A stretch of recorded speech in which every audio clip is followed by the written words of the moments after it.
let's get into this. This is a bomb going off in the hurling world yesterday. It's like John Fogarty was the first person I saw tweeting, and I was like, what? Yeah, no, you couldn't have seen this one coming, really. There's kind of been a theme amongst a lot of the big jobs in the GA recently. When they have somebody else that they're lining up or nearly ready to bring over the line, I think they're happy to have other names circulating in the media. It was quite similar in Wexford. Darragh Egan was mentioned down towards the bottom end. It was more, would Jason Ryan be taking over the hurlers after being with the footballers? Derek McGrath was in the conversation. Several other names. Eddie Brennan was in the conversation. And then almost it's kind of left field almost with Darragh Egan coming in. This is definitely left field. And obviously it was circulating on Tuesday that Davey Fitz was going to take over with what looked like a fairly banner heavy Clare backroom team, which made me a slight bit suspicious because they're always going to want at least 2 or 3 of their own and guys with fingers on the pulse, so it's kind of suspicious of that. And then I kind of got word of this yesterday afternoon. Hard to firm it up, as it is with these things, particularly when people aren't answering their phones. But then it was obviously confirmed last night, and this is just, I couldn't have seen this coming. He was one of the names mentioned in 2019 when Shane O'Neill got the gig. He was obviously Ballyhale manager at the time. He's Thomastown manager at the moment.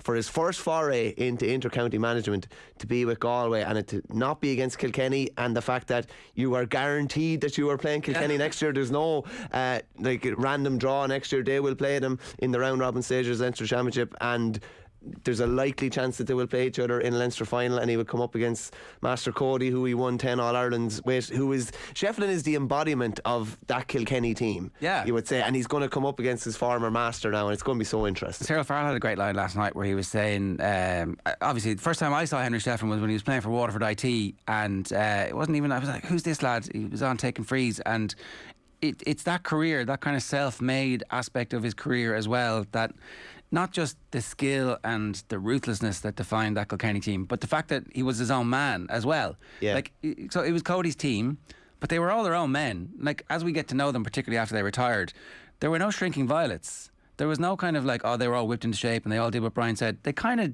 actually all did what they wanted, and it just so happened that they all had the same mindset. Yeah, Shefflin is an interesting one. As Cyril said there, Shefflin was a Kilkenny minor footballer, and he basically turned himself into I would say an athletic freak, and worked unbelievably hard. Everybody works hard, but I would always say that Sean Shefflin's best strength as a player was his tackling ability, his ability to keep the ball in the opposition backline and make it unbelievably hard for defenders.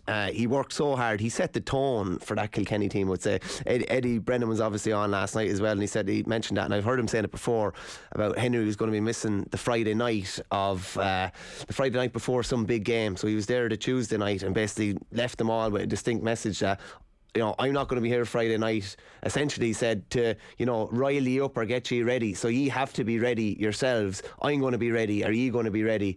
And I suppose it's that kind of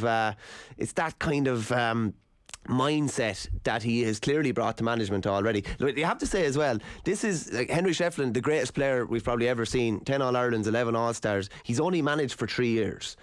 It was a 17 game unbeaten run, I think, with Ballyhale, successive All-Irelands, and he's with Thomastown now, who've already won a league and are in an intermediate semi-final the week after next. And it's his first foray into inter-county management now. So it is a bit of a departure for Galway to take, and funnily enough, this is the 3rd time in a row, Micheál Donoghue, Shane O'Neill and Shefflin, where they've taken a punt on an All-Ireland winning club manager having their first go at inter-county management with them. It's really interesting. It's interesting on so many different levels. The fact that he is actually not very experienced at this level, and this is such a big job at intercounty, because we had them penciled in since they won the All-Ireland as one of that 3 teams who are most likely to be able to challenge Limerick and put it up to them physically and have the skill set and have the strength and depth, and so therefore, like, it's an amazing job if you can get everything right. But equally, it's a high wire act, because if it goes wrong quickly, it goes wrong quickly. Yeah, and as well as that, he was over Ballyhale. He knows Ballyhale intimately. He knows the players intimately. He's nephews on the team. He's hurled with TJ for years. He's hurled with Colin Fennelly, Michael Fennelly, all these guys for years. He's going to neighbouring parish in Thomastown. He knows them well. I'm sure he's studied them closely. He's going to Galway now, who he's been studying from afar, I would say, in his role as a pundit with the Sunday game. But he's also going to a county that have won 5 of the last 7 minor All-Irelands. He's going to a county that have won an All-Ireland title as recently as 4 years ago. And fair enough, and this is another question obviously that need to be asked. Their best player of all time, probably Joe Canning, has exited stage left. What would you do? Well, I'd be amazed if a conversation doesn't happen. But we talked to Joe on the throw-in there about 2 months ago, and it seemed clear that his decision was well made up, and that there was no turning with him. But like, it's going to be the best player of all time talking to potentially the second or third best player of all time, trying to coax him back to see if he can bring something to the fold in Galway. I personally don't see it happening, right. And I think Joe has stepped aside now. He turned 33 earlier this month. Perspective, is there any benefit in him not coming back and saying, actually, it's a clean break and I have a little bit of transition period? Do you know what I mean? Yeah. Now it's a double-edged sword. You bring him back and you got the band together for one last course, and that's this year, and then that gets you to a point where you're competitive immediately, because there's like this mad hype, and then slowly underneath that, actually what you're doing is next year is year 2 where you know everybody intimately, and Joe steps away because he's only back for 12 months. Like, I see all of these scenarios as potentials. Yeah, it's a short term. I suppose getting Joe back would be a short term solution. Like, his legs have definitely not been disingenuous. His legs are on the way, and he's getting a bit older. That's just only a natural thing. And you probably say, the best hurling he ever done with Galway was probably 17 and even 18. I think he was even better, even better form. Over the last couple of years, he's just had an awful lot of injuries. He missed Portumna's game at the weekend, even with an injury as well. So it would, if he does come back, it would probably be a stopgap for a certain amount of time, and it would probably be a leadership role, I'd say, maybe more than anything else, and potentially an impact sub. Whereas I'd imagine Shefflin is not looking at the medium term, because you don't know how long he's going to be there, but it's 2 to 3 years really, and it's trying to build something during that time. Yeah, okay, so we're going to have Aidan Fogarty with us at 8:20 this morning. We were in touch with Michael Verney last night to see if he would be free to come on, and he was like, no, but he did tell us that we could quote him on this: it's a big win for Galway, and Henry has never been afraid of taking on new challenges. The extent of the travel commitments shows his intent on bringing Galway to a new level. I had to map it, so I don't know exactly where Henry lives, but like, I mapped from Kilkenny and I mapped from Ballyhale, and it's like 2 hours or 2.5 hours. If they're training in Galway City, it's 2.5 hours. If they're training in Ballysloe, it's still 2 hours there and 2 hours back. Yeah, it's a nice spin. There's no point in saying anything different. And it's not motorway the whole way. No, they're bad roads. Anyone that's travelled those roads knows that they're bad roads. Just a quick one from a Galway point of view. I would say the talk around Galway had been pretty toxic, I would say, in the past 3 or 4 weeks, and there was not a good mood around the place. And I know you're a Kildare man. I think this appointment has had the same effect as Glenn Ryan coming in and his All-Star team has had in Kildare. The parallel for me is McGeeney. The parallel is McGeeney arriving in Kildare, where there's this like, whoa. Yeah. We're like, whoa. What? Yeah, total ball from the blue, yeah. And it's like, it was, and it, look, I mean, I think that actually really worked. Kildare were on TV all the time. If you listen to the football pod of Paddy and Andy, McGeeney actually was very clever we just didn't get the credit from the Kildare clubs, who kicked him out on a stupid vote. Not that we're bitter 10 years on, but it was that kind of sense of like, here's a legendary totemic figure from outside coming in.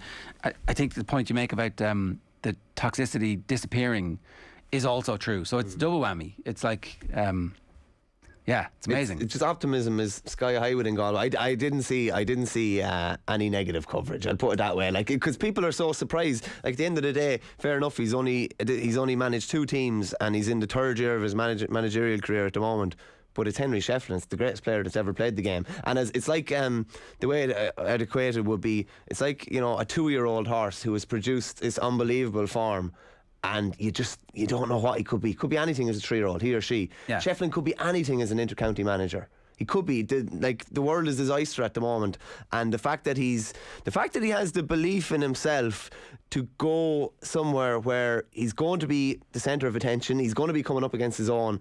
I think it's a fair statement from him as well. Yeah, it's ballsy. Yeah, no, big time. Yeah, big time. He could have taken a tier 2 team. He could have and got like, okay, this is how I put it together. This is the level of commitment that I need to make. These are the issues that some players will have and not give me. And that would have been an opportunity for him to spend time looking at the playing stock of other counties.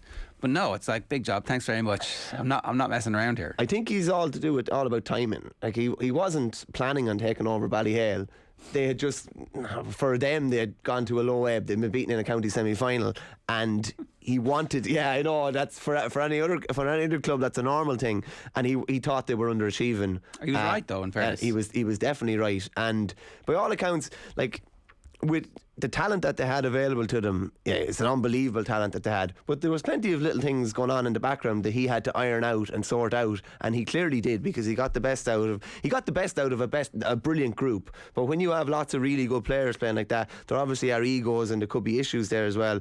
There didn't seem to be any issues when he was there. Well, it's the thing about Jim Gavin. He took over a successful team, but he turned them into a machine and dealt with all of the egos and dealt with all of the trouble that comes with that nobody ever gives you any credit for. But actually, when he steps away, you begin to see, okay, well, he's clearly had a lot of stuff going on there. And like that with Shefflin at club level, the one thing you would say is that because of the talent pool they had, once you get everybody and your man management is good, maybe the tactical side of the game is less important than it will be when you're coming up against Paul Connacht's Limerick, for example, at some point. So that's the next bit of this. Who fills up? Maybe he is a tactical genius. I don't know. We'll wait and see. Like, he could well be. But that coaching ticket needs to be as impressive and aggressive and, forward thinking as what he's up against at the moment. Yeah, Richie ONeill, who he has with him, he's been with him. He was with him for the 2 years, I think, in Ballyhale, and he's with him in Thomastown at the moment. His brother Tommy would have been with him as well. He's in with the Kilkenny Camogie team, I think, at the moment, with Brian Dowling. So it's going to be interesting to see what the local angle is with them. There's plenty of good coaches there. It's a matter of... You're not going to get much credit. It's like Shefflin is going to get all the credit if they win. That's just the way it is, and he's probably going to take all the blame if they lose as well. So I would say whoever he brings in with him, we're definitely going to have to be short on ego, because they won't be front and centre. Henry's going to be front and centre. I don't know the coaching scene in Galway well enough, but that team that won the All-Ireland, there's a few of those who are coming to a certain age who you could put in that backroom team, which would be an immediate connection. Obviously going outside was something that the county board wanted to do. It seems like they did want Micheál Donoghue, and he was just unavailable for personal and business reasons, so that's fair enough. But after that, this is the next best thing. The other thing is that the appointment of Davey, which had been mooted, whether or not it was real or whatever, it certainly did draw some fire from people in Galway who would not have been happy with that. That's gone as well. So the kite got flown. People saw what the response was going to be like, and you went a different way. There's definitely a shrewdness in that. I think there is, yeah, and the fact that they were able to keep it as quiet as they kept it is extraordinary, really. You're talking to, as I said, the best hurler of all time, and you managed to keep it under wraps until about 4:30 or 5 o'clock yesterday, which is outstanding, really. The Davey thing as well. Davey is obviously, like, his record speaks for itself. Like, he's brought success everywhere he's gone, be it the Munster title in Waterford, the All-Ireland in the league in Clare, and obviously a Leinster title in Wexford as well. He probably does divide opinion, and there was just, I suppose, the fact that Clare and Galway are obviously bordering counties, the fact that it looked like the management ticket that had been floated was very Clare heavy. Like, to be honest, I don't buy that I don't buy it if he got the job that was going to be his managerial ticket, because it can't be. You have to have local eyes, and they weren't just going to give him carte blanche. But it's going to be interesting to see who Henry brings in with him. The likes of just names that would come to me would be probably someone like Kevin Lally, who was over St Thomas's for a few years, Gavin Keary, who was with Clare a couple of years ago, and I think he's from Loughrea. There's a lot of good coaching talent there. If you were the Galway County Board, could you put somebody in from the underage structure and say, look, we know, Henry, that this isn't a 10-year deal. You're going to be here for a couple of years, and we'd like our next manager to be embedded. Now, those situations never work out very well because it's an arranged marriage, but Henry, is there anybody in this here sphere who you might be interested in working with, whose ideas you could listen to and could be a sounding board for you? Yeah, possibly so. And I'd imagine Henry has built up relationships with players from Galway that he played with down through the years. One that springs to mind from reading Henry's book would be, and you have a famous incident with Greg Kennedy, I think, in the 2001 All-Ireland semi-final. Basically, Greg was using some of the dark arts, and I think he taught Henry a very, very valuable lesson that Greg's obviously from Loughrea and has been involved with Dublin as well. That could potentially be someone.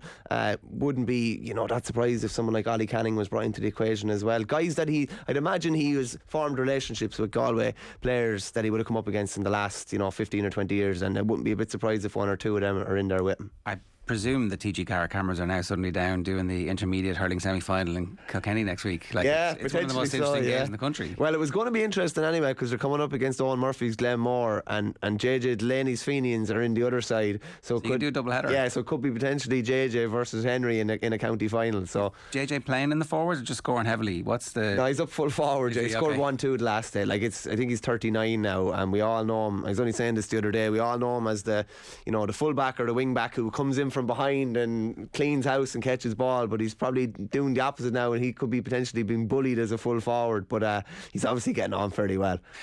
Where do they train? Where do the Galway hurlers train? Do you know that? Is it? They could train between Ballinasloe, Athenry. They wouldn't train in Salt Hill that much, to the best of my knowledge, because geographically, like, there would be very few of the hurlers that would live close to Salt Hill in around the city. Actually, it's the near side of Galway. If you're selling yourself and they say it's only an hour and 50 minutes. Yeah, I suppose anything that would, I'm sure that's probably all been discussed with Henry and with all the Galway GA chiefs. But yeah, it's going to be interesting. They have plenty of time to make calls, plenty of time to think, maybe plenty of time to take calls from journalists maybe along the way to do bits of interviews and bits and pieces. Anthony Daly used to be great for that on his commute from Clare to Dublin back in the day. Hopping balls. Yeah, exactly. I'm sure Henry is his own man too, so I don't, he would take counsel from people. I imagine Brian Cody would have been one of the people he would have taken counsel from, so that's not going to happen now.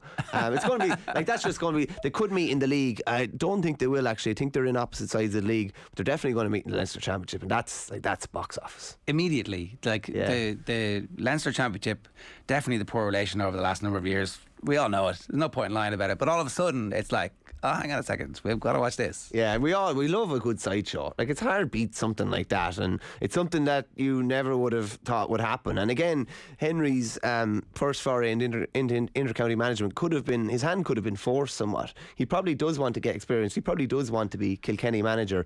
That vacancy is not open at the moment, so maybe you have to look elsewhere. It would be disingenuous to say that this would be an apprenticeship of sorts, but it would definitely be a big learning ground. Yeah, well, it's not. It's like it's a legitimate opportunity to win All Ireland. Yeah, big time. And could you say it's a better opportunity to win All Ireland? Are they closer as a playing stock than the Kilkenny team at the moment? If you look at the underage talent, you'd have to say so. As I said, 5 of the last 7 All Irelands is still, like, just going through it, like, still, like, Dottie Burke is still coming into his prime. Conor Whelan's still, early to mid 20s. Brian Concannon is still early to mid 20s. They have loads of talent coming through. It's just the wheels kind of came off last year. They had a brilliant league. They were dismal against Dublin and one of the worst first halves in Championship history against Waterford. So it's going to be real interesting. The talent is there. Yeah. The talent is definitely there. It's just a matter of flakiness.